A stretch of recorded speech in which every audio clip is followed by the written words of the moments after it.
नमस्कार YouTube family, मी अलका. माझ्या AWPL Alka या युट्यूब चॅनेलवर तुम्हा सर्वांचं मनापासून स्वागत करते. तर माझ्या युट्यूब चॅनेलचा भाग होण्यासाठी चॅनेलला पटापट सबस्क्राईब करा.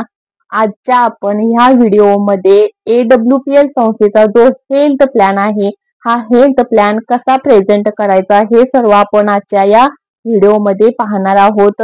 तर कोणत्या कोणत्या गोष्टींची आपण इथे दक्षता घेतली पाहिजेत, त्याच्यानंतर आपण सुरुवातीला प्लॅन प्रेझेंटेशन करताना आपण सुरुवातीला कोणत्या गोष्टी करणं गरजेचं आहे हे सर्व आपण ह्या व्हिडिओमध्ये आपण पाहणार आहोत. चला तर आपण ज्या वेळेला आपल्या AWPL संस्थेचा जो प्लॅन आहे किंवा इतर कोणत्याही संस्थेचा आपण ज्या वेळेला प्लॅन प्रेझेंटेशन करायला जाणार आहोत, त्यावेळेला आपल्यासोबत कोणत्या गोष्टी असणं गरजेचं आहे. तर त्या गोष्टी जर बोलायचं झालं तर त्याच्यामध्ये आपल्याकडे आपल्यासोबत एक बॅग असणं गरजेचं आहे. त्याच्यानंतरला आपल्या संस्थेचं जे FSS किट आहे, जे आपल्या सोबत आपल्याला लागणार आहे लोकांना माहिती देण्यासाठी, तर ते किट आपल्या सोबत असणं गरजेचं आहे. त्याच्यानंतरला आपल्याला डेमो देण्यासाठी म्हणजेच आपल्या प्रोडक्टची क्वालिटी जी आहे ती सर्वांपर्यंत पोहोचवण्यात येण्यासाठी आपल्याला डेमो किट जे आहे ते आपल्याला इथे लागणार आहे. सर्वात प्रथम आपण ज्या वेळेला प्लॅन देण्यासाठी नवीन ज्या वेळेला जाणार असतो त्यावेळेला आपले थोडीशी मनामध्ये भीती असते की मला प्लॅन देता येईल का, किंवा मी प्लॅन प्रेझेंटेशन करत असताना माझ्याकडून काही चुकीचं बोललं जाईल का. हे सर्व भीती आपल्याला समोरची जी व्यक्ती आहे त्याच्या प्रश्नाचं उत्तर देता येईल, म्हणजेच ऑब्जेक्शन हँडलिंग करता येईल का. ह्या सर्व गोष्टी, ह्या सर्वाची भीती आपल्या मनामध्ये कुठेतरी सुरुवातीला येत असते.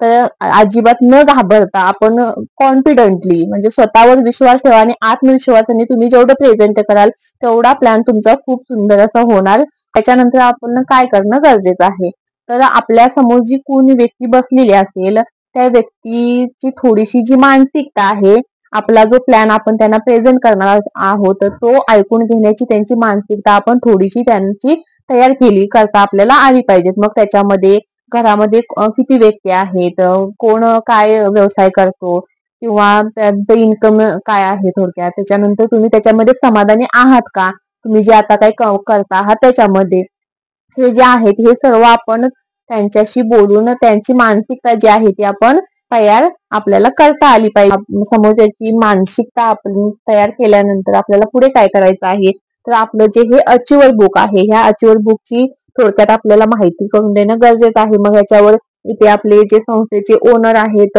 डॉक्टर संजीव कुमार सर, ह्यांच्याविषयी आपण माहिती करून देणं, त्यांचं प्रोफेशन काय आहे हे सर्व आपण इथे माहिती करून देणं त्यांना गरजेचं आहे. त्याच्यानंतर हे आपले ह्या आर्मी फील्ड कडून आपलं आयुर्वेदा जो आहे आपला पॅथी इकडे कन्वर्ट होण्यामागचं जे रिझन आहे ते आपण रिझन त्यांना समोरच्यांना सांगणं गरजेचं आहे.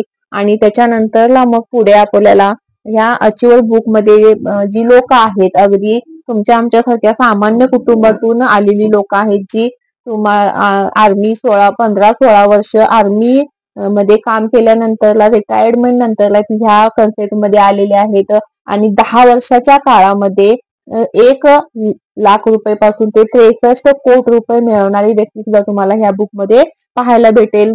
तर आर्मी लोक फक्त तुम्हाला पाहायला भेटणार नाही, तर त्याच्या सोबतच, कारण की मॅनेजमेंट जे आहे ते पूर्ण टोटली आर्मी लोकांचं असल्यामुळं डिसिप्लिन लेस इथं कुठलीही गोष्ट केली जात नाहीये.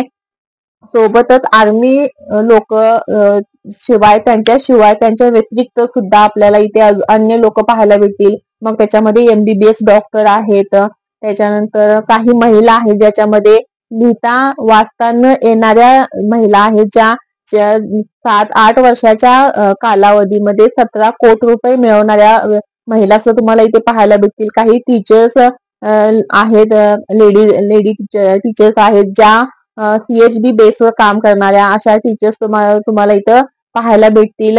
तर अशा पद्धतीनं आपण आपलं जे अचिव्हर बुक आहे ह्याच्याबद्दल आपण माहिती करून देणं गरजेचं आहे. तर आता सगळ्यात महत्वाची गोष्ट, आपण प्लॅन देत असताना आपण प्लॅन कसा द्यायला पाहिजे, कसा प्रेझेंट करायला पाहिजे, पण त्याच्या अगोदर आता आपण अचिव्हर बुक आहे त्याच्याविषयी थोडक्यात लोकांना माहिती करून दिलेली आहे. तर पुढे काय, तर पुढे आपलं प्रोडक्टचं जे मॅन्युअल आहे, प्रोडक्टचं जे बुक आहे, तर त्याच्याविषयी आपण माहिती सांगणं गरजेचं आहे. मग त्याच्यामध्ये आपल्या संस्थेचे ओनर जे आहेत तर त्यांना मिळालेले काही अवॉर्ड आहेत. मग त्याच्यामध्ये चेन ऑफ द चॅम्पियन असू द्यात किंवा भारत शौर्य असू द्यात किंवा मिलियन बिलियन असू द्यात, असे बरेच अवॉर्ड जे आहेत तर त्या अवॉर्ड विषयी आपण थोडक्यात माहिती सांगणं गरजेचं आहे. त्याच्यानंतर पुढे लिगलायझेशन जे आहे तर ते डॉक्युमेंट ते आपलं पूर्ण कम्प्लीट आहे हे पूर्ण आपण इथे दाखवू शकतोय. मग त्याच्यामध्ये आपले प्रोडक्ट जे आहेत ते रिफाईंड लॅब टेस्टेड आहेत, आयुष मंत्रालय सर्टिफाईड आहेत, हलाल सर्टिफाईड आहे, फिकी सर्टिफिकेट मिळालेलं आहे आपलं. हे सर्व आपण समोरच्याला सांगणं गरजेचं आहे. त्याच्यानंतर आपली ही संस्था जी आहे ती फक्त इंडियामध्येच चालते का की बाहेर जाऊन आपण हे काम करू शकतो, तर स्टेट वाईज रूल जे रूल्स आहेत ते बदलतात. तर ते आपली संस्था जी आहे ती कोणत्याही स्टेटमध्ये जाऊन कोणीही तिथे काम करू शकतं, हे सर्व आपण सांगणं गरजेचं आहे. त्याच्यानंतर आपलं जे लिगलायझेशन आहे ते लिगलायझेशन आपलं कम्प्लीट आहे ही माहिती आपण देणं गरजेचं आहे. त्याच्यानंतर मग आपली संस्था करते काय आहे, तर आज मानवाची जी बॉडी आहे ती 100% खराब झालेली आहे का, तर 100% खराब झालेली आहे. आणि ती कशामुळे झालेली आहे, आज जे पहिल्या लोकांमध्ये आणि आताच्या लोकांमध्ये काय फरक आहे हे सर्व आपण तिथे सांगणं गरजेचं आहे. मग जी पूर्वीची जी लोक होती आपली आजी आजोबा पणजोबा त्यांना जे आहार मिळत होता तो भलेही मग कोंडा भाकरा असू द्यात तर त्यांना जो मिळत होता तो सकस आहार मिळत होता.